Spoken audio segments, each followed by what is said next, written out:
ఒక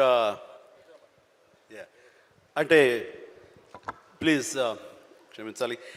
ఈ రోజున ఒక చక్కటి సభ, ఒక యంగ్ గర్ల్ తన ఎక్స్పీరియన్స్ నుంచి ఈ రోజున ఒక పుస్తకం రాసి దానిలో ఉండే ఆ క్రీమ్ని, దానిలో ఉండే ఆ అద్భుతాన్ని మీకు అందరికీ పంచి ఇవ్వాలని, మీరు కూడా అలాంటి మైండ్ సెట్ తోటి ఉంటూ అలాంటి మైండ్ షిఫ్ట్ చేసుకుంటే పైకి వస్తారు అంటూ చాలా చక్కటి పుస్తకం రాసింది. ప్రతి ఒక్కరికి ఎంతో ప్రయోజనకారి ఈ పుస్తకం.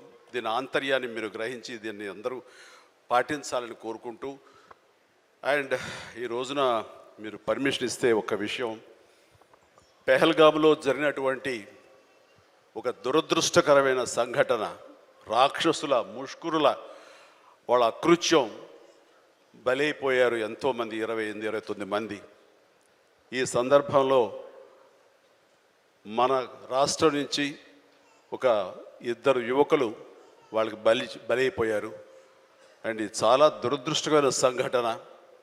అలాంటి బాడీని ఆయన రిసీవ్ చేసుకుని వారి కుటుంబాన్ని పరామర్శిస్తున్నారు. మరో పక్కన ఇక్కడ తెనాలి అనుకుంటా, ఐ హోప్ పవన్ కళ్యాణ్ కావలి వెళ్ళి పవన్ కళ్యాణ్ వెళ్ళి వాళ్ళని పరామర్శిస్తూ వాళ్ళకి మానసిక స్థైర్యాన్ని, ధైర్యాన్ని ఇవ్వడం కోసం తమ వంతు కృషి చేస్తున్నారు. అండ్ వీళ్ళు చేసినటువంటి ఈ ప్రయత్నాన్ని మనస్ఫూర్తిగా నేను అభినందిస్తూ, అలాగే ఆ కుటుంబం 50 మందికి, అలాగే ఇతర రాష్ట్రాల్లో ప్రాణాలు అర్పించినటువంటి ప్రతి ఒక్కరికి హృదయపూర్వక నా కండోలెన్సెస్ని, సానుభూతిని తెలియజేస్తూ వాళ్ళ ఆత్మశాంతి చేకూరాలని సభాముఖంగా నేను కోరుకుంటున్నాను. ఇది సందర్భం కాదు తెలియదు, కానీ మనసు కలిచివేస్తుంది. ఇలా మీతో షేర్ చేసుకుంటే కొంచెం ఊరట లభిస్తుందని వారి సమక్షంలో నేను తెలియజేసుకుంటున్నాను. నేను రావటానికి ముందు మీరు ఏమైనా సంతాపాన్ని తెలిపారమ్మా? సంతాపాన్ని తెలియజేశారు ఇంతకుముందు? సో